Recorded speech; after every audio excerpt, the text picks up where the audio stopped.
ahead and get started with tonight's webinar. Welcome to our marketing options for specialty crop producers during and post COVID-19 webinar. My name is Natalie Fullerton. I am the Assistant Director here at the Kansas Rural Center. And so I want to just welcome you for joining the webinar tonight and spending time with us. Like many of you, KRC has had to pivot to more of an online platform for information and resource sharing and opportunities like this, where normally we would be together for a workshop and farm tour. However, we're really excited to bring this webinar together tonight with an excellent farm panel and farm tour video for you. But before we get to that, I would like to share just a little bit of information about the Kansas Rural Center for those of you who may not be as familiar with our organization.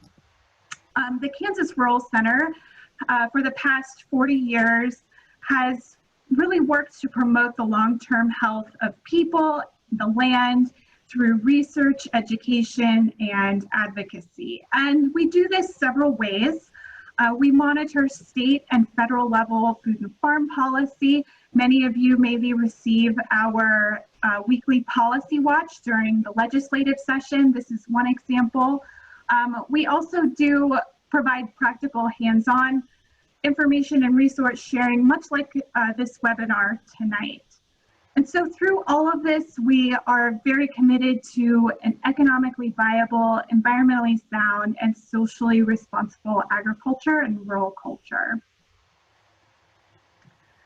This webinar is part of the Kansas Rural Center's Risk Management for Specialty Crop Growers project. Again, one of those hands-on practical information sharing pieces that we do here at KRC.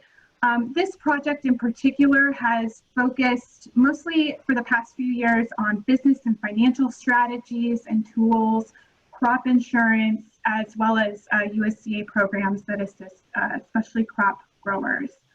So through this webinar series, we hosted last week a food safety webinar, which is linked up on our website. So if you want to go back and review that, you can find that online. We are recording tonight's webinar as well.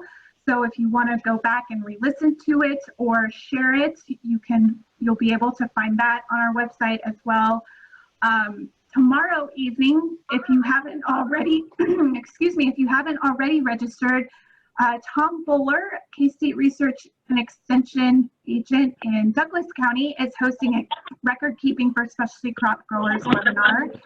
And then finally, this Thursday, we'll be rounding out the webinar series with one on navigating COVID-19 federal aid, specifically for specialty crop farmers. We have a staff attorney at Farm Commons who will be with us to really step through some of the nuanced, detailed information that you might not get anywhere else specifically for specialty crop farmers. So if you haven't already registered for those other two webinars, you still have time to do that as well.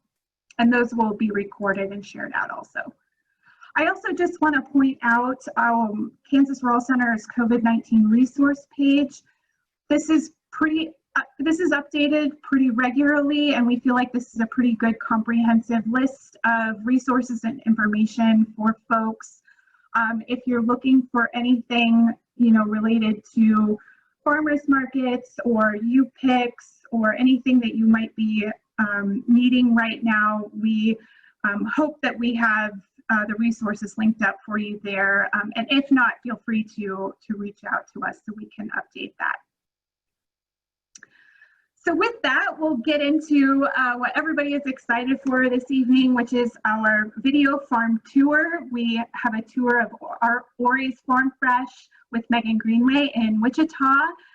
So we're going to watch that farm tour. And then we have a really great farmer panel led by Rick McNary, author and founder of Shop Kansas Farms, with us here tonight.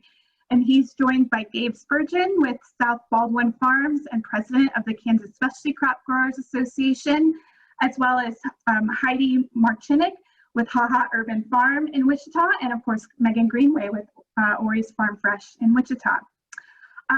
We will have some designated time at the end of tonight for Q&A. However, feel free to use the Q&A chat box in the middle lower corner of your screen. You can type your questions in at any point during the webinar, and we will get to those questions either in the moment or as we can throughout tonight's panel. So, you know, if you're afraid you're gonna... Oh, go ahead. Oh, Donna McClish had her hand up earlier, so I'll, can we let her chime in real quick? Oh, I'm so sorry. Yes, absolutely. No. Oh, for some reason I can't, oh, there we go. All right. Is my microphone on me? I see it.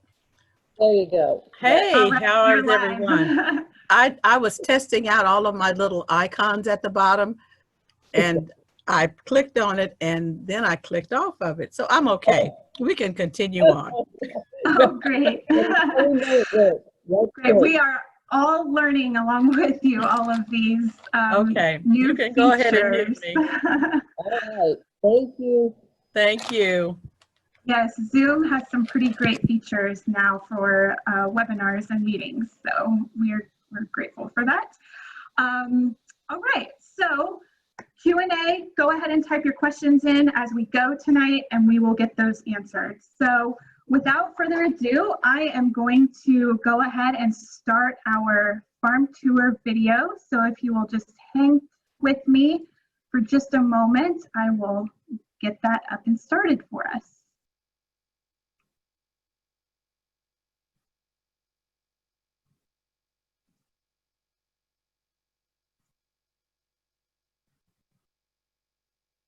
And here we go.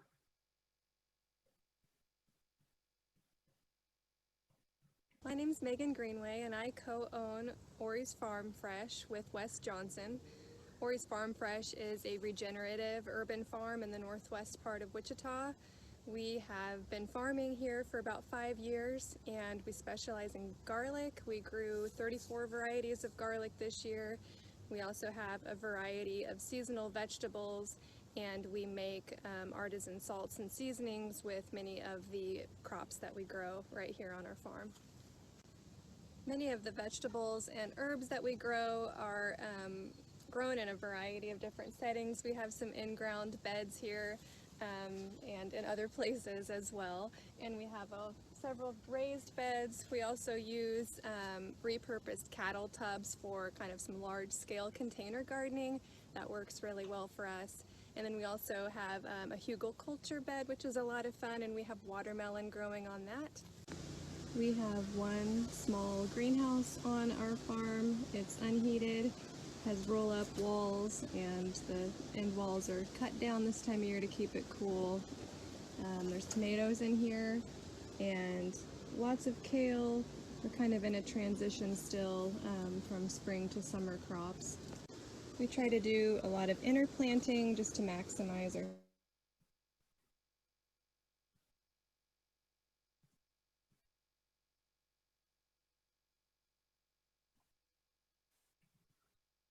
Let's see here. I think we are having some technical difficulties. Was everybody able to see the video? Yeah, okay. Yeah, but Natalie, it had for some reason gone off of sort of the main block. Okay, we'll try it one more time. Sorry about that. It's a little quiet if you can make it a little bit louder, but I'm not sure if you can. All right, I will do my best. Sorry about that, everybody.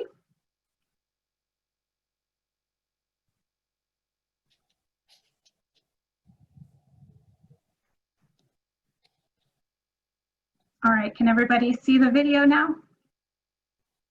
Yes. Okay, here we try go. to do a lot of interplanting just to maximize our space as much as possible. So here we have some mixed greens, heat-tolerant greens, orach, and amaranth that have tomatoes in between that are trellised up to the purlins up there. We also do a couple raised beds of carrots every spring, and they are just about gone. This bed is in the middle of its spring to summer transition, so there's still just a few carrots left as we put more tomatoes and another round of summer greens in. We also have 2 separate groupings of hives, beehives on our farm to help us with pollination and just increase the overall biodiversity on our farm. These are hives that belong to and are maintained by WWB Ranch, which is a local company. We have about 8 acres total land here on our urban farm, so to help us maintain that, we do have a small flock of sheep that we use to holistically graze. They're moved along to different paddocks throughout the growing season to help us keep the grass maintained and that kind of thing. And we do have lambs once a year. Our ram is separated from the ewes right now, but we do raise a limited amount of grass-fed lamb. That also helps round out our farm sales. Garlic is our primary crop, and we are about 3/4 of the way done with our harvest. So there's 1.5 beds of garlic that remain in the ground. The rest of it is in the barn undergoing its curing process. Our barn is literally full of garlic right now, as most of the varieties are undergoing their curing process. With how warm it's been lately, it usually only takes a few days, it seems like, and then we will continue to cut all of these down, and then we move them to a different building, climate controlled outbuilding that we have to keep them for longer storage. Another essential component to our farming operation, even more so the last few months, is the farm office. We spend hours here every week editing our website and adding new content to it, writing email newsletters to our customers, updating inventory on our online farm store. So as we've kind of pivoted our sales strategy over the last few months to be more or less totally online, that's meant we're spending more time on the computer and reaching our customers through social media and those kinds of things.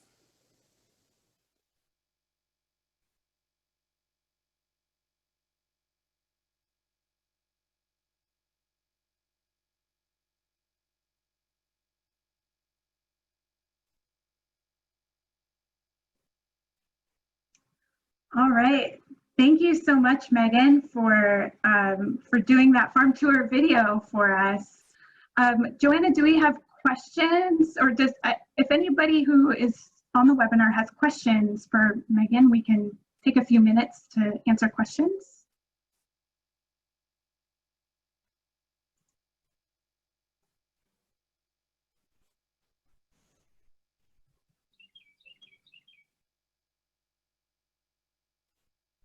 Yeah, Tom Bowler asked, what is your online sales platform?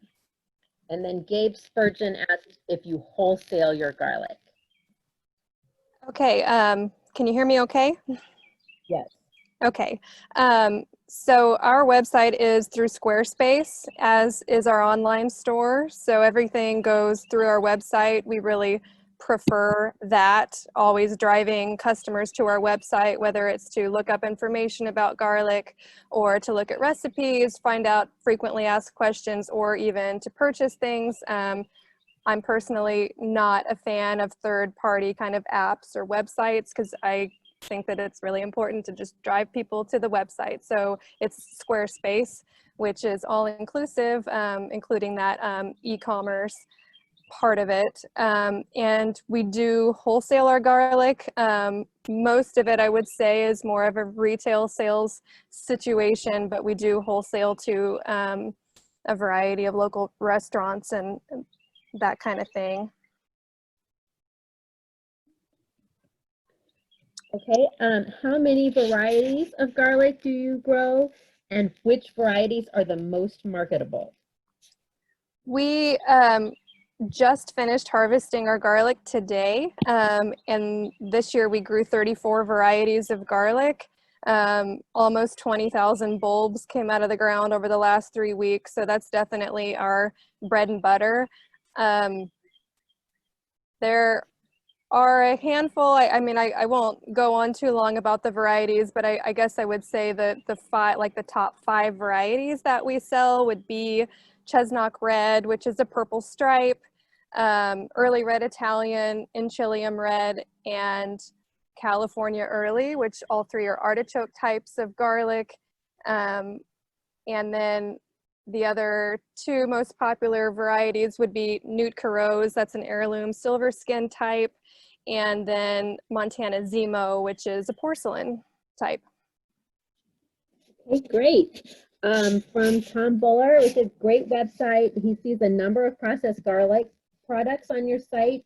Do you do all of that in-house, or do you contract some of the processing? We do all of that. We dehydrate all of our garlic. We grow and dehydrate herbs and vegetables in small batches that we add to our blends. All of our herb blends and salts are custom recipes that we've created, and we do it all. Labor of love for sure.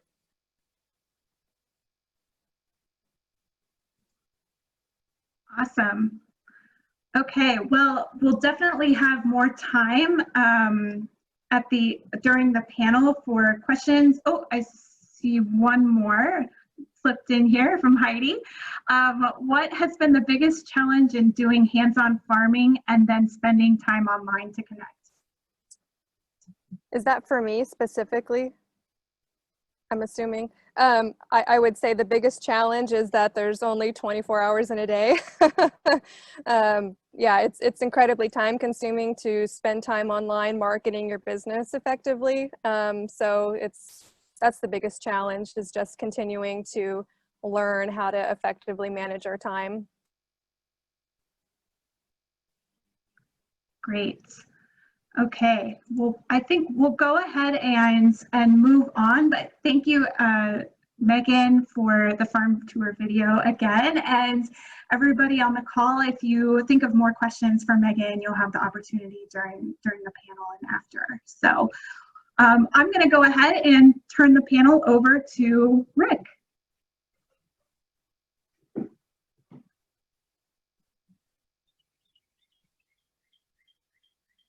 Thank you. Sorry, I had to unmute myself. Well, good evening. My name is Rick McNary. I'm from the little town of Potwin, Kansas. For the last 20 years, after a little girl in Nicaragua asked me to feed her because she was hungry, I've been involved in the hunger space and do things around the world and locally as well. One of the things I do predominantly in Kansas are things called meal packaging events. But about 10 years ago, I was visiting with someone from the Kansas Rural Center, and I'd seen the sign that said, you know, a Kansas farmer feeds 155 people plus you. And I asked the person from KRC, do farmers really feed people here in Kansas? And he said, not really. Things have to be processed first. And so I really got intrigued by the idea of a local food system. Did a lot of work around it, thought a lot about it, didn't see how you could ever make it happen. So fast forward to now, and 8 weeks ago tonight, I was sitting on the downstairs with my wife watching a Hallmark movie. I was on my laptop, and we just finished off some great beef that we had purchased from a young couple down in Anthony, Katie and Craig Carruthers. And my wife mentioned that the meat counter was empty that day at the grocery store. And you know, I just turned 60, and I'd never seen anything like that in my life. And so I thought, well, how can I connect people that I know with people like KCK Farms and get them to buy directly? So I started this thing called Shop Kansas Farms as a Facebook group, and never really done a Facebook group. I've been on Facebook, but not on a group before. Checked, that was about 7 o'clock in the evening, and then checked it about 10 o'clock and went, oh my. And checked it the next day and went, holy cow. Checked it just a little bit before we got online, and there's 140,000 members. And some of the things I've written along the way, some of the observations I've made is that that regional food system, that local food system that I've been curious how it got established, is being established as people are buying locally and finding those connections. One of the other things that has been so powerful to me is that for all of you who farm, you know, the fundamental thing that motivates you, other than the love of seeing something grow, is hope. You need to plant something in the ground, and you have to have hope. You have to be faith-filled to believe that that thing is going to mature and produce and provide an income for you and your family. And as I watch what's going on right now and the explosion of the commerce that's going on the webs or on the Shop Kansas Farms, what's most astonishing to me is that the farmers are still doing what farmers have always done. You're still doing what you've been doing for the last several years, but yet you're providing hope, because what's motivating people to look for you now more than before is fear. They're seeing the shelves empty, and who's going to provide?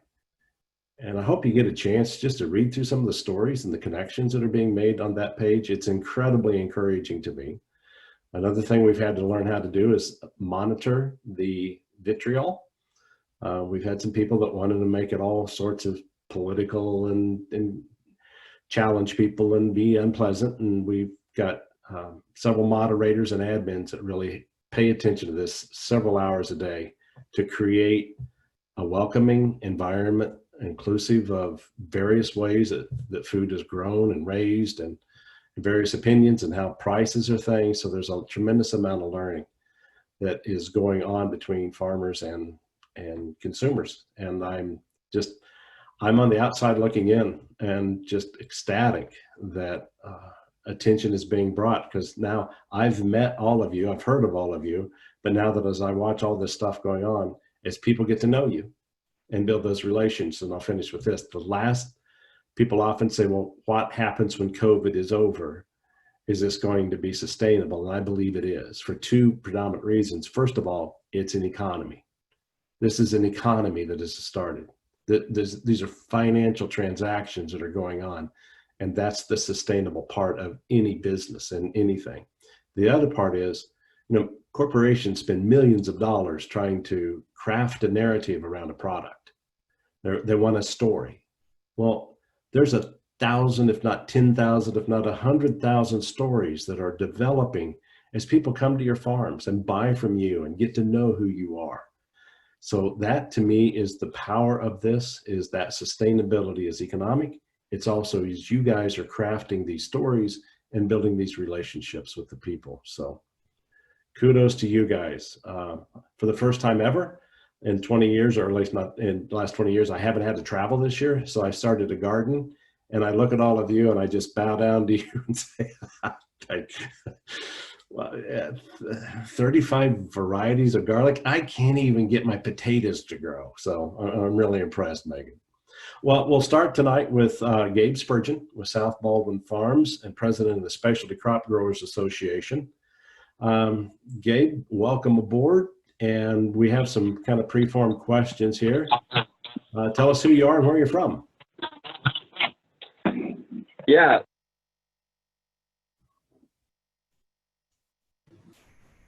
Can you hear me? Can you hear me now? Yep. Okay.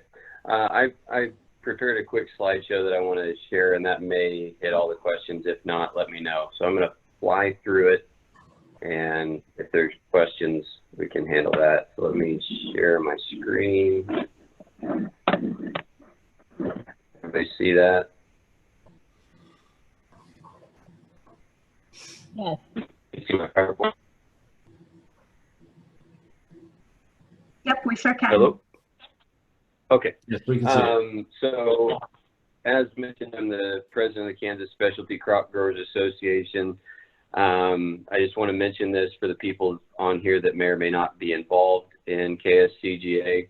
Go to kscga.org, learn a little bit. Membership is free if you use the scholarship. Please use the scholarship. You're not saving us anything by paying the fee. We get the exact same amount of money. So use a scholarship. The purpose of this is to unify the Vegetable Growers Association, grape growers, fruit growers, cut flower growers, turf grass, and give us a more unified and greater voice within the state of Kansas. So whenever we lobby, whomever it may be it legislature, Kansas State, or just a advertising campaign, it gives us the ability to do that and say, well, we've got 140 members and we just started. There's several member benefits, including quarterly newsletter. Something that's very new and nobody really even knows about yet is we're going to get free subscription to Vegetable Grower News if you're a member. You get discounts with industry vendors and access to our closed Facebook group. And in my opinion, that's one of the best benefits because there's a lot of sharing that goes on within that Facebook group on growing methods and successes and failures. Sometimes it helps me to see other people's failures because I generally only see mine, and misery loves company.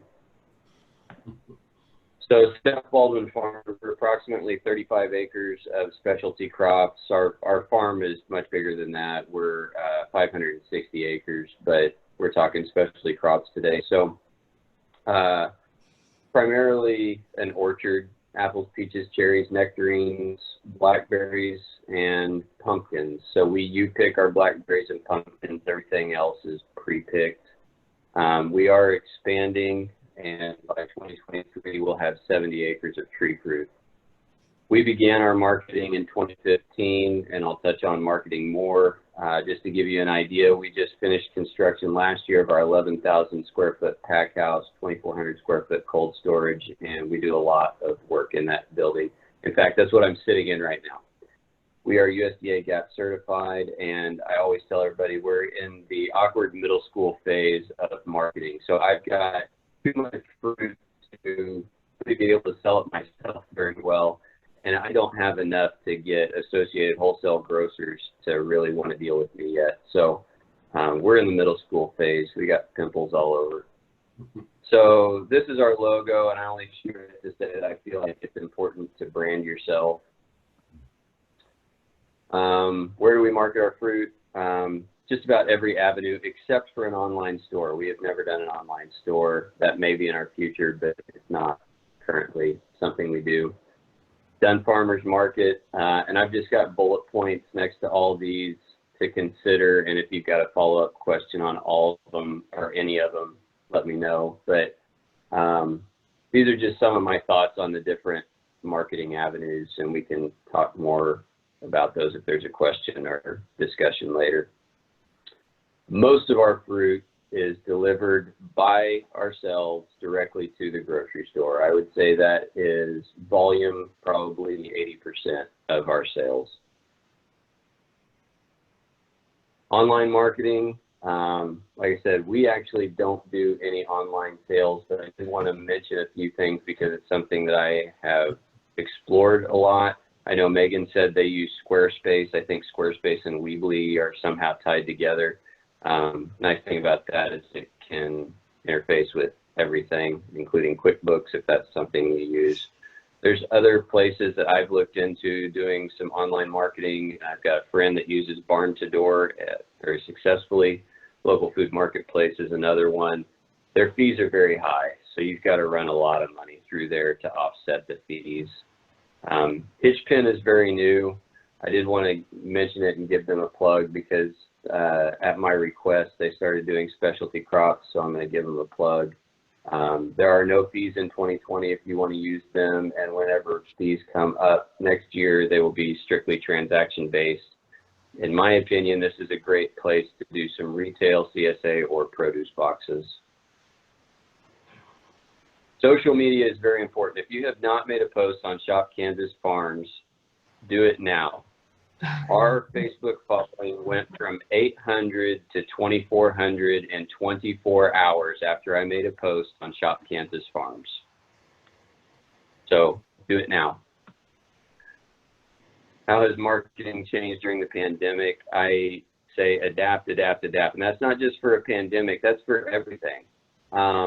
Last year, the way I had to adapt is I did a new training method on our blackberries and slight expansion to our patch. And the result was I had about 4 times as many blackberries all of a sudden, and I had to find out a way to market them. So you're always going to have to adapt, always be ready to adapt. And here's my bold statement. If you can't sell local produce right now in this environment, then you really do need help in marketing, because I've talked to people who've been selling produce in Kansas for 40 years, and they said this is the best market they've ever had for anything. You pick, wholesale, everybody wants local right now.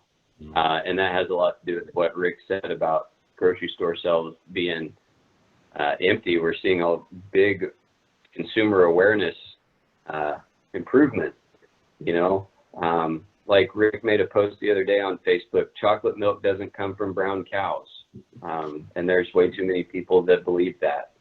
So vegetables don't come from the grocery store, they come from the farmer. So there's a great consumer awareness. There's other ways to market yourself.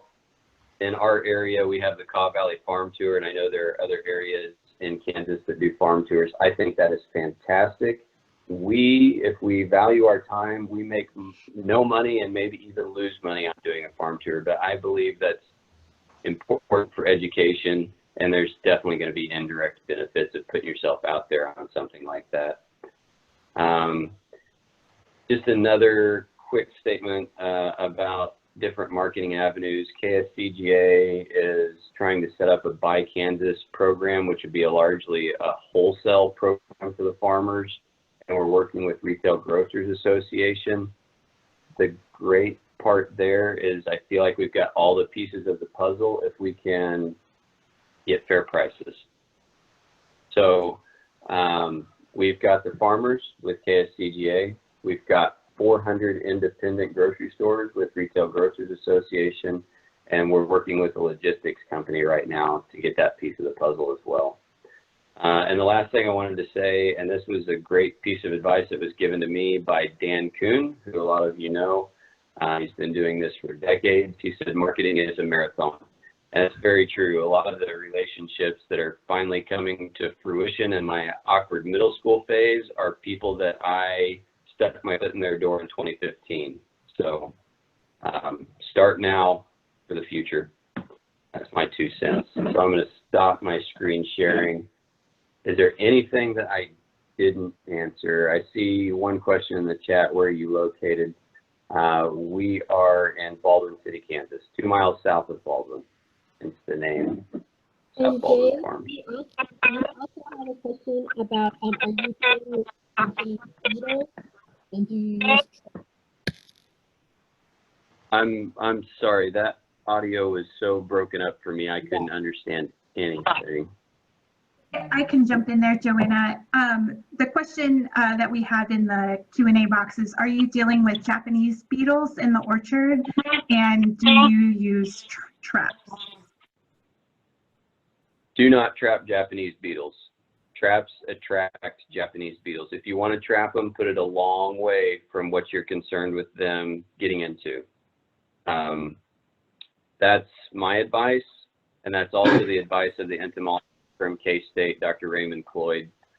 We agree on that. And I also just want to plug Dr. Cloyd. He is a fantastic resource if you have any insect questions, and he answers very quickly in my experience. He loves to come to your farm too, which is invaluable. So I would not suggest trapping Japanese beetles. There are several things you can spray, even if you're organic. You can spray something like Surround. That's going to help you quite a bit. Yes, we deal with Japanese beetles. If you pick your fruit with correct timing, they won't be near as big of a problem. They will defoliate a lot of different crops, and I don't know how you may or may not have to deal with them in vegetables, but in tree fruit, so long as you don't let things go overripe, they don't mess with it as bad. They will be a problem, but not as bad if you're picking it at the appropriate timing. Is there another question, or is that? I think think we have a couple of other questions, but I think let's go ahead and move on, and we'll save the rest of the questions for a little bit later. Yep. Wonderful. Well, next up is Heidi Chernick, right? Heidi, did I say that right? I was muted, sorry. Yes, Marchinik. Marchinik. Yes. Anyway, welcome. I am a very different kind of farmer. I'm actually a new farmer. And so I'll probably take just a different approach, a little different approach to this this webinar. And talk about marketing and what I'm doing. Let me see. I'd like to share my screen as well. Not sure exactly.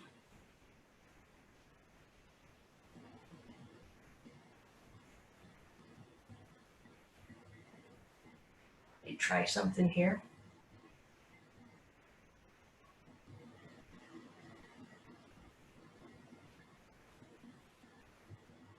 Okay.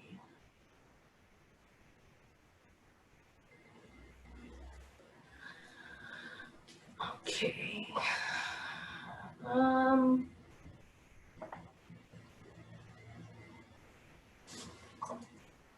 Heidi, do you see the green screen share button down at the bottom? Yes. And then when the box comes up, you want to hit the window that you want to share. Ah, that's how it works. Great. Perfect. There you go. Perfect. Okay. Okay, so I wanted to say before I get into the marketing aspects of HaHa Urban Farm, I'd like to share with you a little bit about who I am and how HaHa Urban Farm got started, and how through various experiments and trying new things, a new idea was created. So I'd like to tell people I'm in a midlife opportunity to become a farmer. Probably not in the traditional sense. This new role in life is gradually unfolding, and I'm looking forward to sharing the adventures. The work I've been involved in the past includes teaching and education and environmental work, for lack of a better word for that, and excelling in digital arts and web design and graphic design and photography. And all these experiences in my life have prepared me for what's currently unfolding today, largely taking an active part in entrepreneurship, but more importantly, working in collaboration with others. So let me share with you the beginning of this next chapter of my life that's unfolding.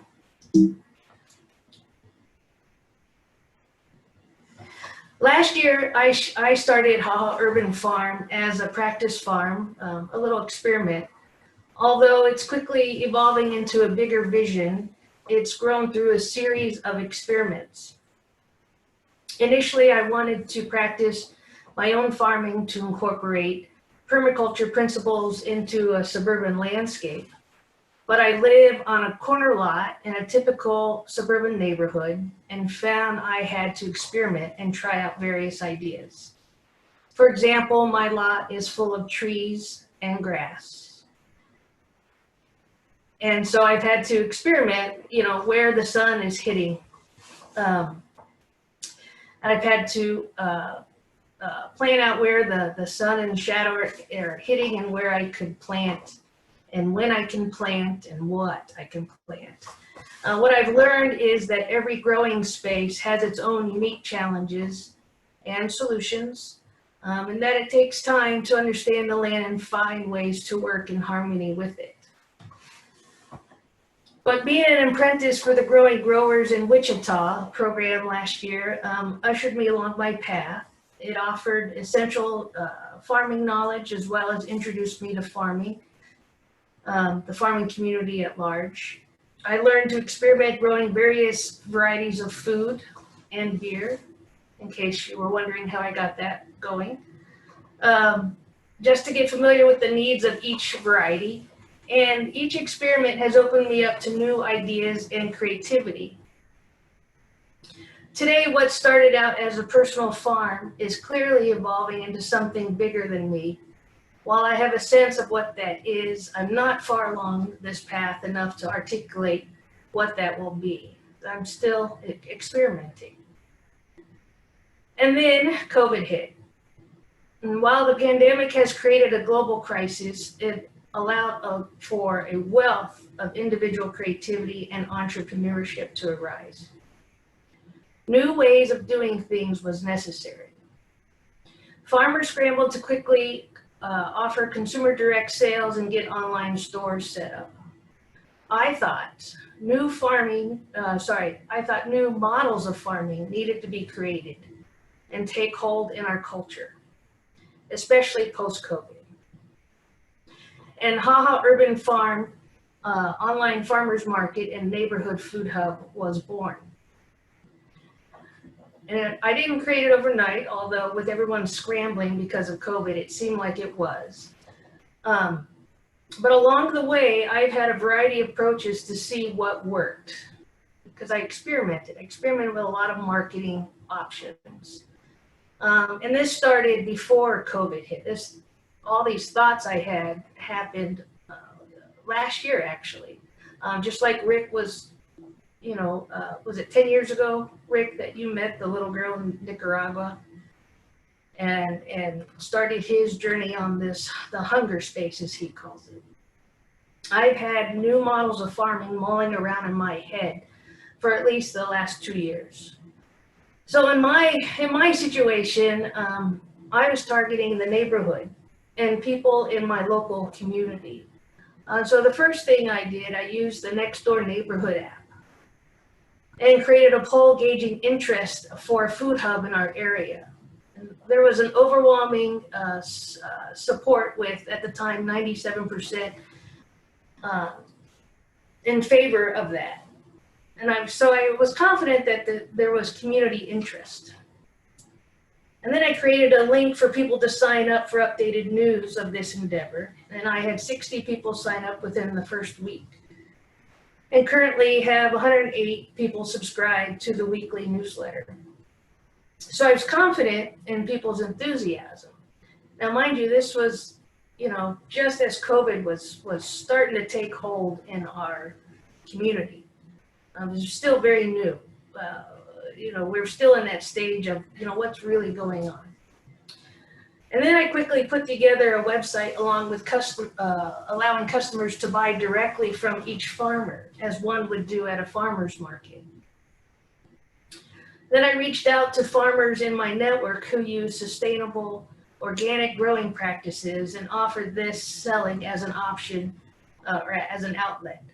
So far, there are 3 of us who power this outlet. Since this was a new idea and experiment, I personally invested my own time and funds into making this take off without any risk on the part of my farming friends. That is no cost to them for the first 3 months. That was the trial period. Let's see how this works. Let's see how the community responds. And what needs are we meeting and what other needs do we still need to meet? Then I went on to design road signs and signs at on my lot, just so people can be aware of what's going on.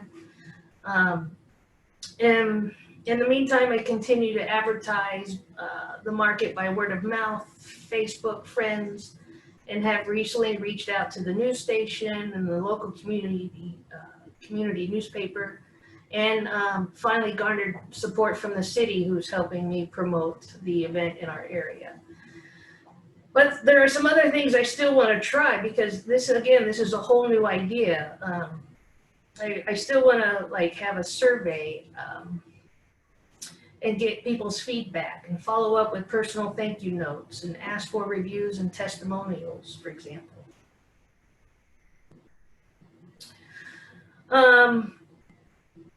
And so these are some of the details of the marketing platforms that I used. But one thing I want to stress is before any marketing can happen, I think it's important that the person has the vision, the trust in that vision, and the courage to move forward. Because if I didn't have that, what I'm doing now would not move forward. And at this point in the process, I feel like I'm right on schedule because things are flowing, things are moving, and it's just a real nice process.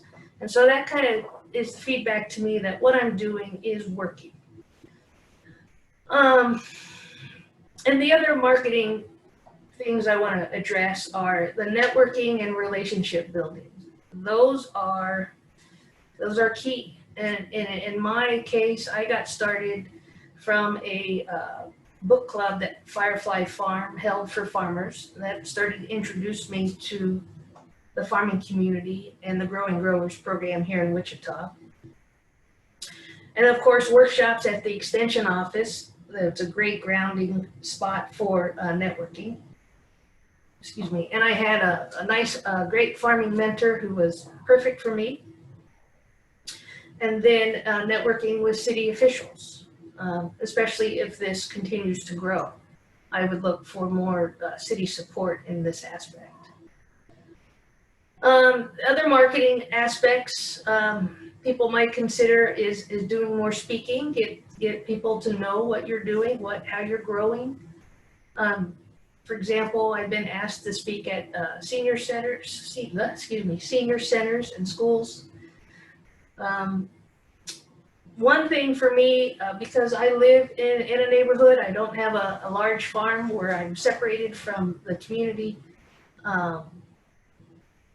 The next door neighborhood app has been key for me in engaging interest from the community and just connecting with people. And of course, I use Facebook and Instagram largely at this point. Online platforms that I use currently is the Square. That's different from Squarespace. And the reason I went with Square is I had already used Square for a different business I was running. And because of COVID, they did great in just putting all these features together so people could get online pretty quickly. So, and another farmer friend who joined me on this endeavor, he was already on Square as well, so we just went with Square. And MailChimp was easy to use for newsletter creation and audience management and emailing customers directly. So those are some of the key marketing avenues I have used here in the last 2 months, as probably many of you have. But one thing I want to stress too, and Rick touched upon this, is I think because of COVID, people, at least I can only really speak for myself, but the importance of connection was really made apparent. When we couldn't connect, then I missed it. And I just think, marketing comes down to relationships. And it's key. So how do we continue to connect and build these relationships, especially in the time of COVID and post-pandemic? And if we have a second wave of COVID and things shut down again, how are we going to keep those relationships going and strong? And the other marketing aspect have been contemplating and want to move towards is storytelling. We all have stories. Rick mentioned about all the stories being told on Shop Kansas Farms. And all of us have stories, and people want to connect with those stories. And so somehow I'm going to try and weave into that whole, the whole storytelling aspect into the marketing. And I've read too on some articles how user-generated content is really what's going to be a major force in selling and marketing products here post COVID. So that's something you all might want to just be familiar about and read up on. That's what I'm currently doing as well. So those are just kind of some of the details of the marketing that I'm using for my little endeavor. But what I wanted to share is with my idea and so forth, where this will take me, I don't know.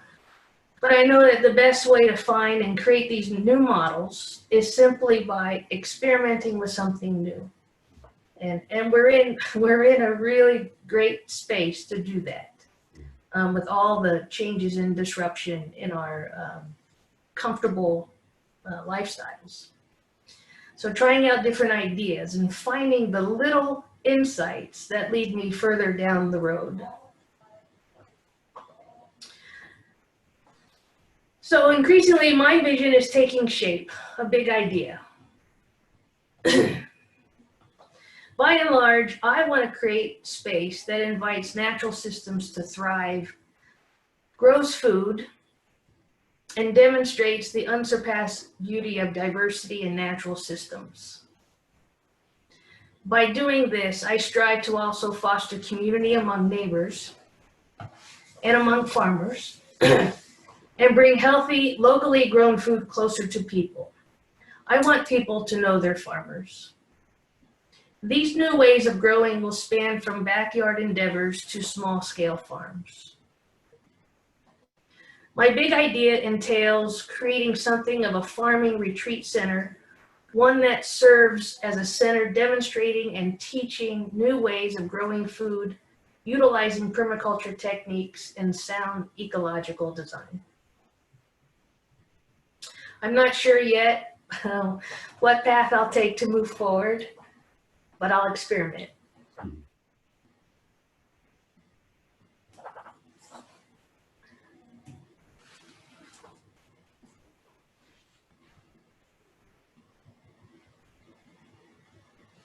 Excellent, Heidi. Sorry, there we go.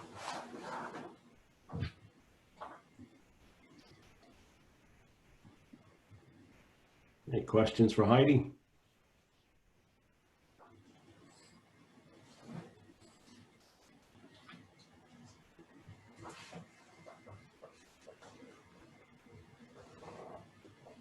We had one question earlier, and I think Gabe may have messaged an answer back to this question, but I think it's a good question maybe for Heidi and other panelists as well. But Heather is asking or says, I find it hard to take pictures and post regularly to Facebook, although I know it's a great free source of advertising.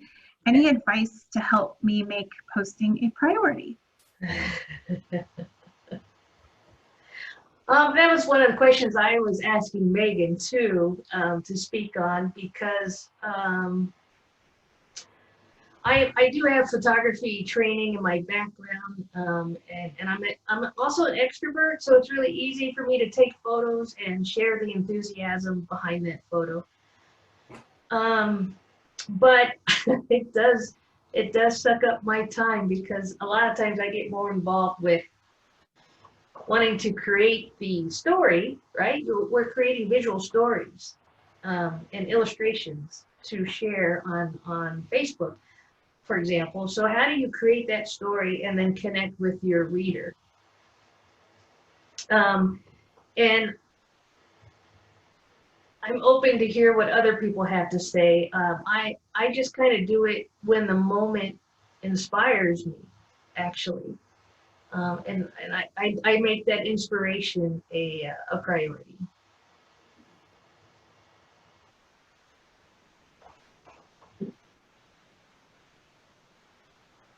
I'm the polar opposite of Heidi.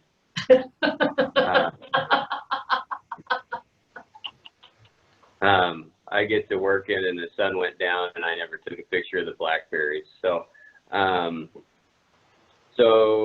one thing I suggested in my answer that I actually haven't done with this, but I've done with a lot of other things, is I set alarms on my phone a lot. You know, I would suggest maybe setting alarm on your phone when you know you're, say I'm always in the field at 9 a.m. Set an alarm on your phone, and when the alarm goes off, you'll take your phone out, take a picture, put it back in your pocket, and then when you have time while you're eating your lunch or in the evening, make the post. I only get on Facebook essentially when I'm multitasking, usually, and making posts is how it goes.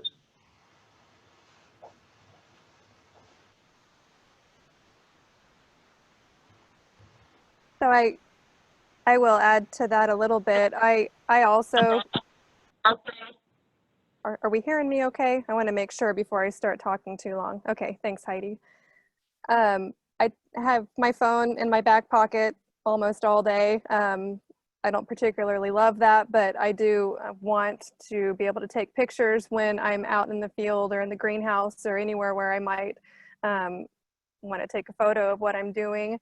And it's just important to do that, to have that access, and then you can kind of build your own library for using to post to social media.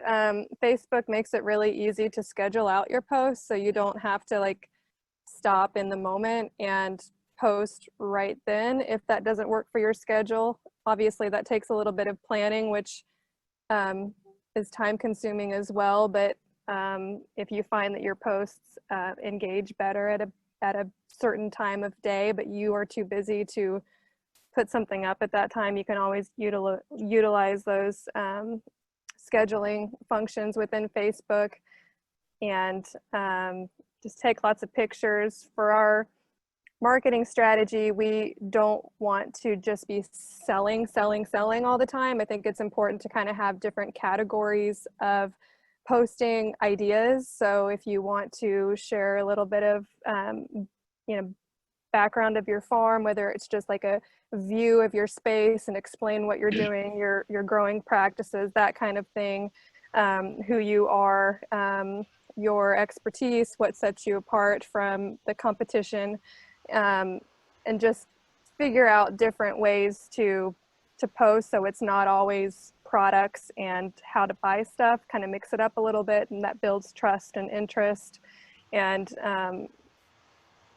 I think it makes people more comfortable with you as a business when you mix up the types of posts that you're sharing.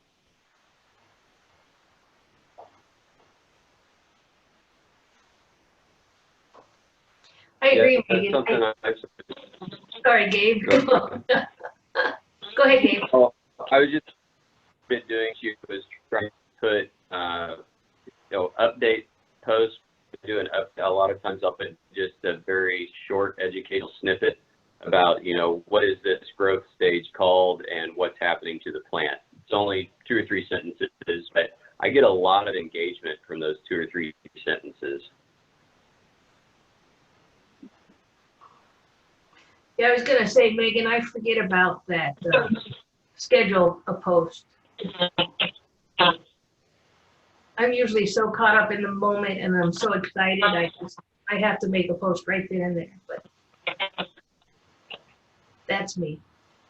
Yeah, I typically don't schedule out posts more than just a few days in advance because, I don't have the time to sit at my computer and just create a whole bunch of content in batches. I think most people are probably that way. And then another issue you can run into if you do that is that our world changes so fast, and you need to make sure that your posts are staying relevant or don't come across tone deaf to any situations that might have happened.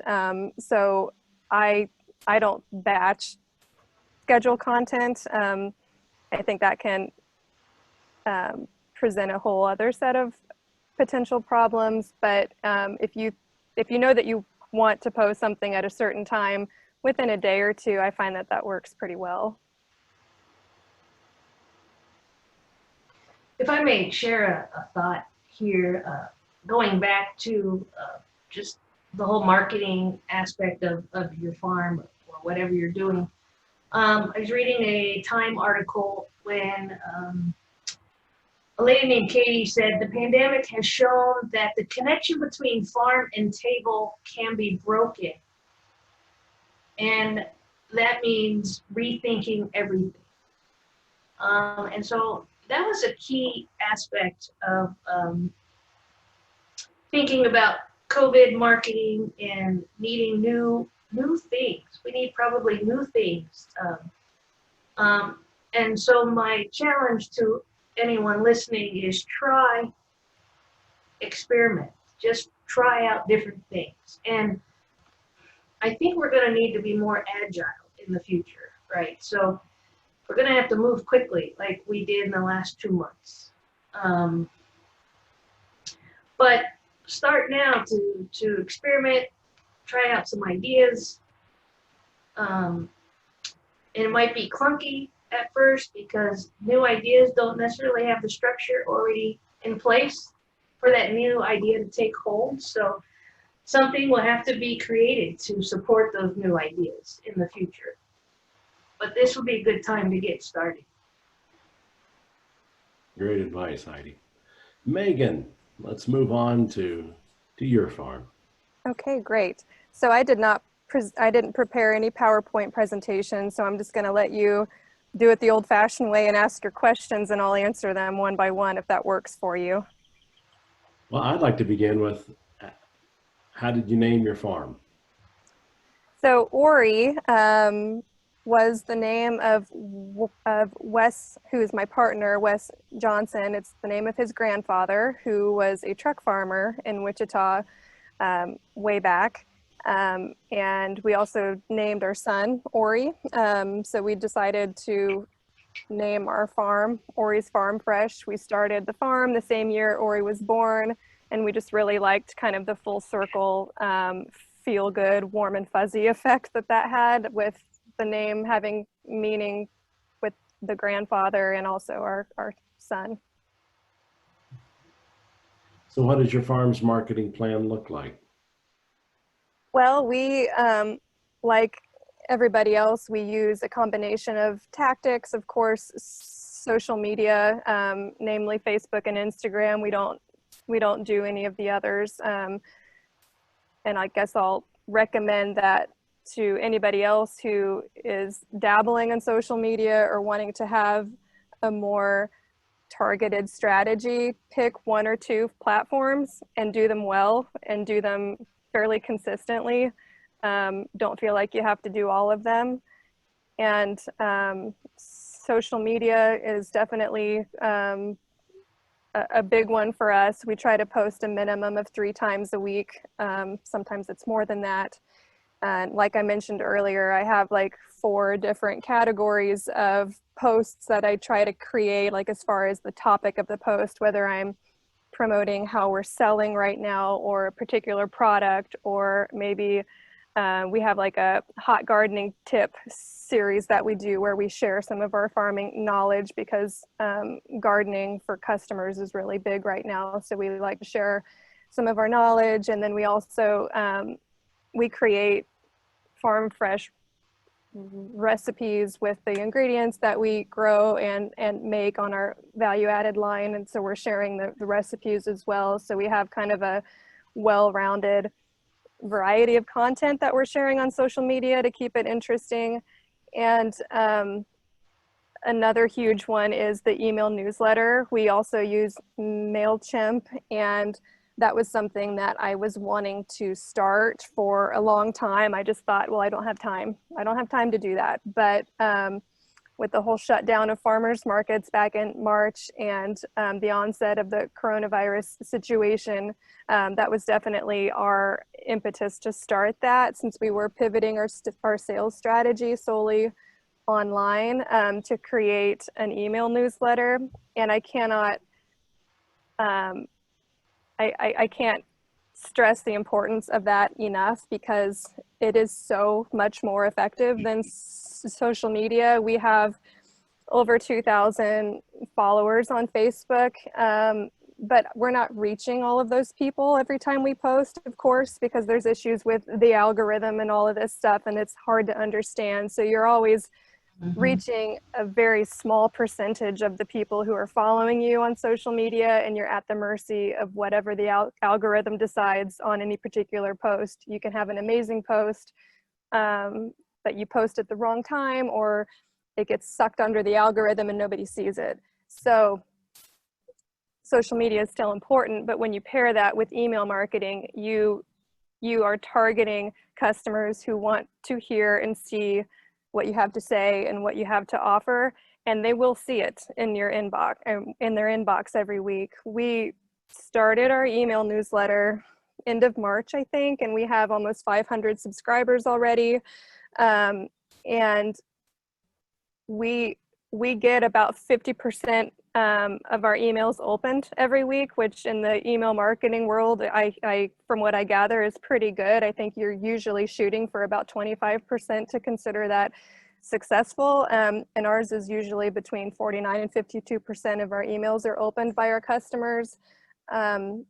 So I would highly recommend to anybody who is trying to market their farm or their products or whatever it is in this environment, email marketing is extremely effective and important, and it really doesn't take that long once you kind of get the hang of it. So through those methods, we do the bulk of our advertising and marketing. We do have the good fortune of having pretty good relationships with many of the news channels here in Wichita, and we've been on several of them over our 5 years of farming. So that, of course, is a great way to reach an entirely different audience. So that's great as well. So basically, those three things we do. Speak at events like Heidi was mentioning earlier, and another thing that I find valuable, and this kind of speaks to the community element as well, is I'm on the food policy committee through the Health and Wellness Coalition here in Wichita, and I'm also on a steering committee for the City of Wichita Master Food Plan, which has some exciting kind of urban agriculture ordinances and developments in the works. So just kind of keeping engaged within your local community and apprised of what's going on there is important as well. Last question is, how do you think the pandemic will affect the future of marketing and local food and farm support in Kansas? Well, it's easy for me to speak to our situation. So before the pandemic struck, we were primarily a market farm. We had our website previously, we had our online farm store, but we're only selling our value-added products at that time. And when COVID hit and events were shut down and then farmers markets were deemed essential, we didn't feel comfortable going to public gatherings. So we decided to quickly pivot our sales strategy solely online. And because we had all that infrastructure in place already, it was a fairly smooth but still time-consuming pivot. And we've been really pleased and heartened to see how that's been received by our customer base. We do online ordering. We restock our farm store twice a week and send out an email newsletter when that happens, and people can order directly through our website. And I will mention that our website is Squarespace, not Square. Those are actually two different platforms. Squarespace is not free, and it comes with a variety of added features that I think, like Square Up, I think it's called, doesn't have. So there is a little bit of a distinction there. So we were doing online sales exclusively for the last 3.5 months, and we offer a couple of different, actually 3 different options of procurement for our customers. Value-added products and garlic can be shipped anywhere in the US.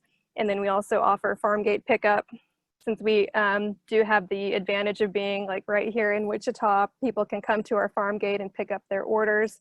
Or we also offer local porch delivery as well for a larger order. We require orders to be a minimum of $30, and that allows us to waive any kind of delivery charge. And we do that twice a week at this time. And that has been, that whole setup has been really successful for us. And we think that this is going to be a fundamental and probably permanent change to the way that we do business going forward. It's nice to not have to rely solely on a farmer's market to make the bulk of our sales, to be in a more direct contact with our customers, which seems kind of counterintuitive because we're not seeing people as face-to-face as we used to, but we're still building relationships behind the scenes and communicating with people directly, whether it's on the phone or email conversations and that kind of thing. And it's nice to feel like completely in control of our own sales situation. Of course, if you sell at farmers markets or other events like that, there's a lot of that that's just out of your control. And we really like the schedule that we're able to maintain through the online sales strategy and doing the deliveries and the gate pickups and that kind of thing. It's just kind of helped to structure our work schedule a lot better, not having to do everything on Friday in preparation for a Saturday market. So as long as the online orders keep coming in, we're going to keep this up. We've been really enjoying it. It's actually, global pandemic aside, it's been probably one of our funnest years farming. And we think this is going to be a permanent change to our business strategy. Excellent. Sorry, I would agree with Megan. I think the online avenues are going to be a guarantee from here on out. I think COVID just ushered that to the forefront pretty quickly, but I believe it's going to be permanent. And so, you know, however farms can shape themselves to utilize the online markets for selling and building relationships, I think are going to be key. I also think the delivery and pickup will remain another permanent thing for a while. Until new ideas are born. And new ways of relating to our customers will come to fruition as well in the future. I think people too will be growing more of their food and may look at farms as resources to help or to give insights or for education. I think that could be a part of this new avenue going forth. I also think people are going to become and stay engaged with local food sources and be regionally minded for food, procuring food. And the other thing, when I was reading some articles on the food systems in the pandemic, one thing that I loved reading was the challenge to design a regional food system that can withstand the shocks of such, shocks that happen in our culture from whatever. And I know the Wichita is working on a master food plan design, which I think is great. And I'm part of that as well. But the other thing I just want to bring up is I wanted to note that, again, diversity is what's going to make us resilient in the future. If we maintain diversity and we cooperate with each other and collaborate with each other, then we're going to have shared resources and shared knowledge and just be able to get through things together in a much smoother fashion. And just to be agile. You know, sharing resources could help us be agile and respond to situations in a quicker fashion.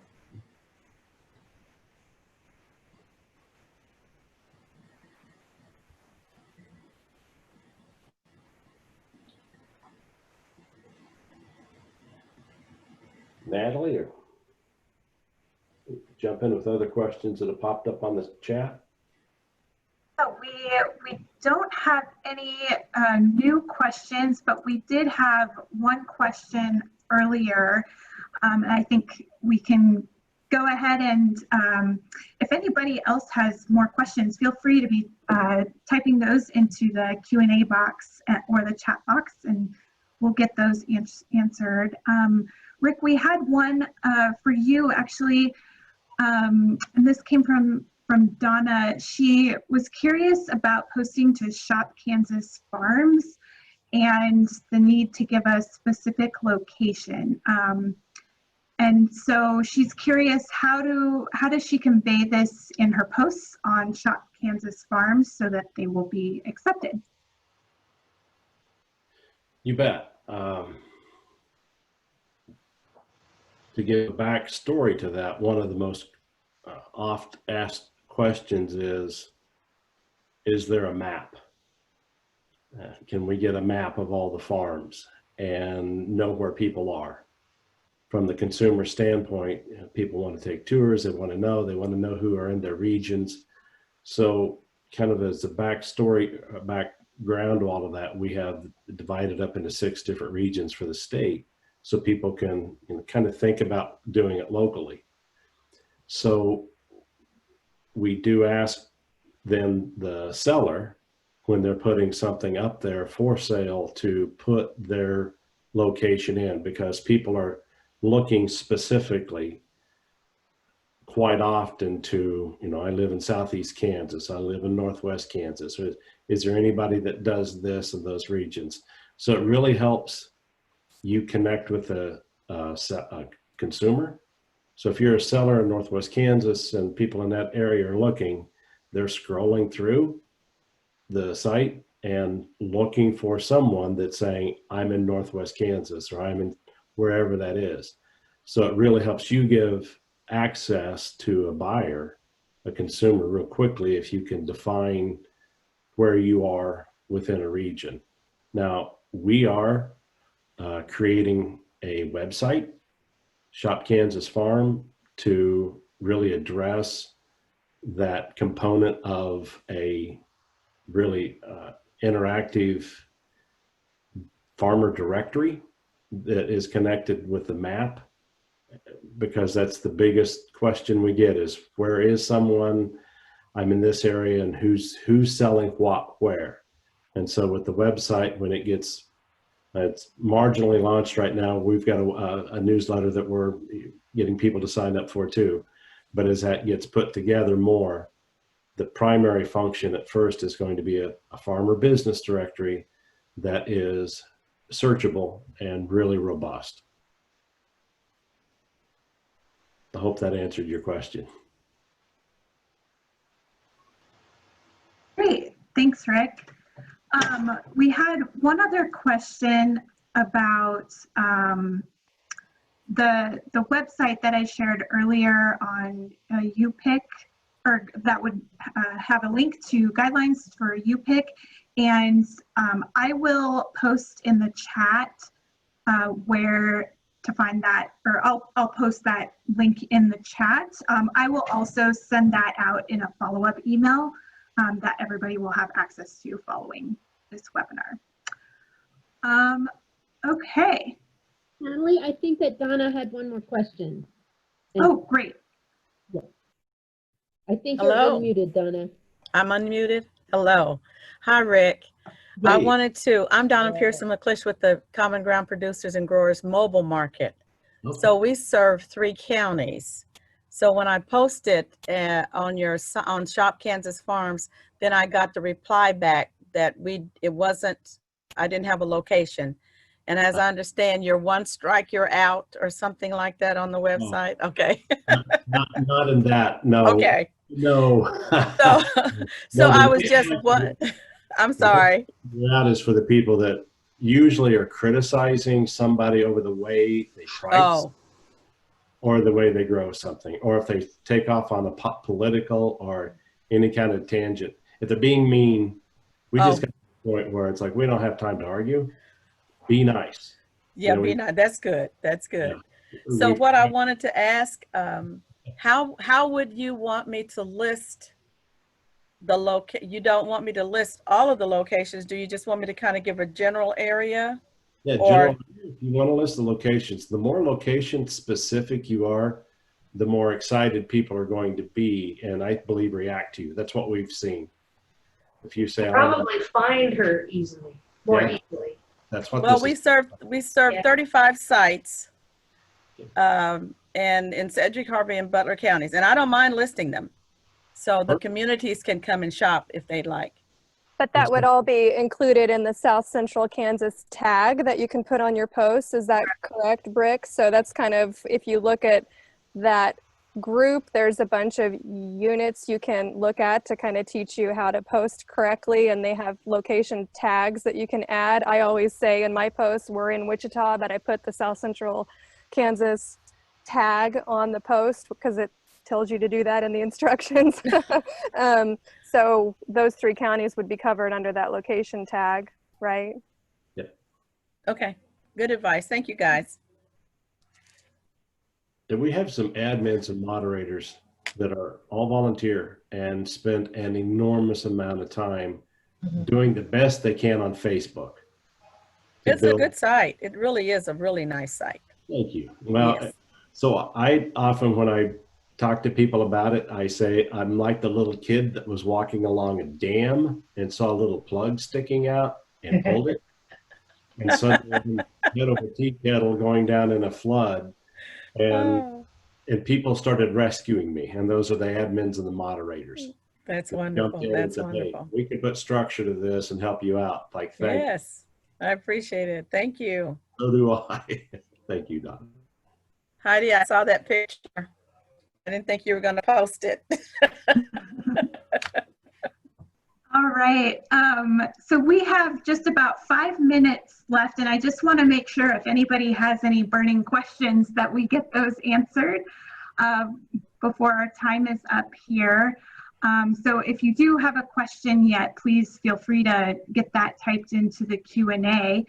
And in the meantime, before we end tonight, I would like to hear from everybody. If you have any final thoughts or just some kind of last things that you might want to share with everybody to make sure everybody knows, you know, what's important to really consider right now. Just some lasting thoughts, final thoughts. Well, I'll just reiterate that in times of uncertainty, trying out new models are necessary. And experimenting and trying, that's how we become innovative and move forward in ideas and just create things that are needed for our culture as it grows and changes, and we adapt, and we're trying to be more agile and respond to the needs of the day. Something that I'll add as well is posting on social media or to your email market campaign. Just remember how it's 2020 and we all have very short attention spans, and that to effectively reach customers, you need to make it easy. So if you're going to do an email market campaign, include the link to your website, of course, add a direct link to your online store platform. If you're posting on Facebook, be very specific about how people can procure your goods so they're not having to search around for that information, because they probably won't take the time to find out if you're not putting it right there. Include a link, tell them how they can buy your stuff and how you can get it to them. Another big thing I would suggest that is along these same lines, since you can't use hyperlinks in Instagram, you can create a landing page on your website with all the different links that you want your customers to be able to access, and then put that link in your profile on Instagram. Because if you use Instagram, you know that you can only put one link in there, and instead of having to switch it around all the time, or there's apps that you can use to create a link, a gallery as well, but it's always better. Drive people to your website as much as possible. Create your own link page on your website.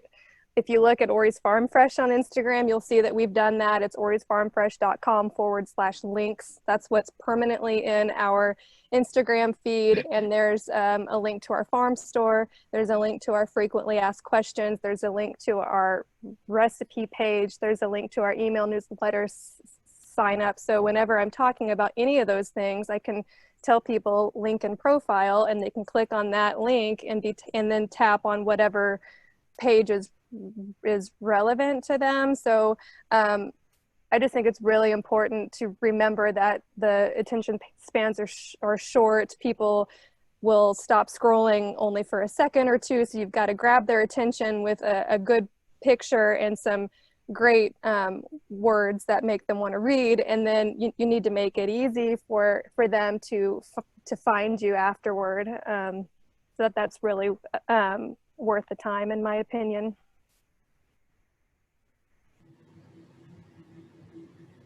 Great. Gabe, any final thoughts?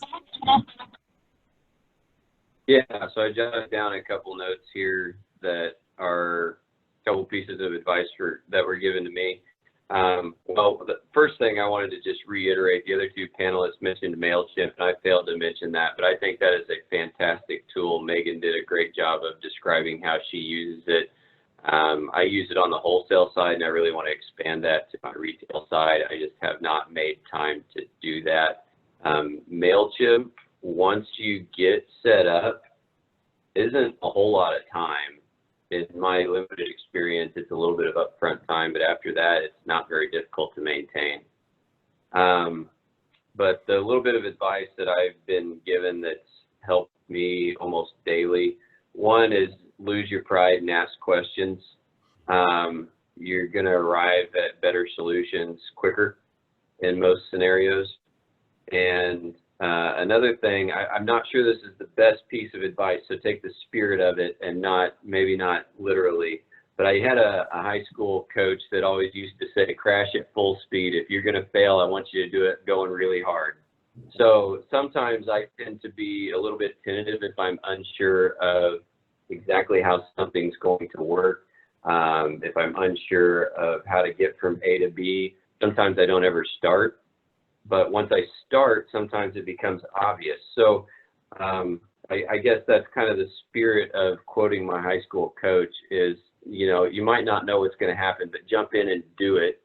And you'll either just find out quickly that it's a bad idea and you can be done with that, or it'll become obvious, or you can lose your pride and ask a question and get some help. So that's my 2 cents. I fail a lot. Tuition at the School of Hard Knocks is high, and I pay a lot, but I learn a lot. Thanks, Gabe. We have one more question that came in for you, Rick. How will the Shop Kansas Farms website and directory be different from the Land of Kansas? From the Land of Kansas, which is a Kansas Department of Agriculture site. Yeah, sure. I really don't have a good answer for that. I think there's going to be some similarities that go on with that. I think I might be able to help. Something that just pops into my mind is that from the Land of Kansas and the whole Kansas Department of Agriculture doesn't have nearly the reach that your Facebook group and website have. And if you go looking for them, there are all kinds of farmer directories around Kansas, and you all have to opt into them, of course, to be featured. Some cost money, some don't. But what's going to be nice about the Shop Kansas Farms directory is the insane amount of reach and the huge audience that's already there. So I think that's one way that's going to set it apart. I mean, we don't even have a listing on from the Land of Kansas, I don't think, because there's several steps you have to go through to get on there, and I've started the process more than once and just have never finished because it didn't really look like it was going to serve an actual measurable purpose, whereas the Shop Kansas Farms, we've received sales every time we posted in that group, so I can see the benefit. I mean, you know, like the sales come in every time we use that platform, so there's motivation there for farmers to put in the work to be a part of it. And then of course they have 150,000 or whatever it is these days audience, which is gigantic. So that would be a way that it's set apart from the land of Kansas that comes to mind to me. Thank you. Yeah, I think we're all really excited to see what that will become.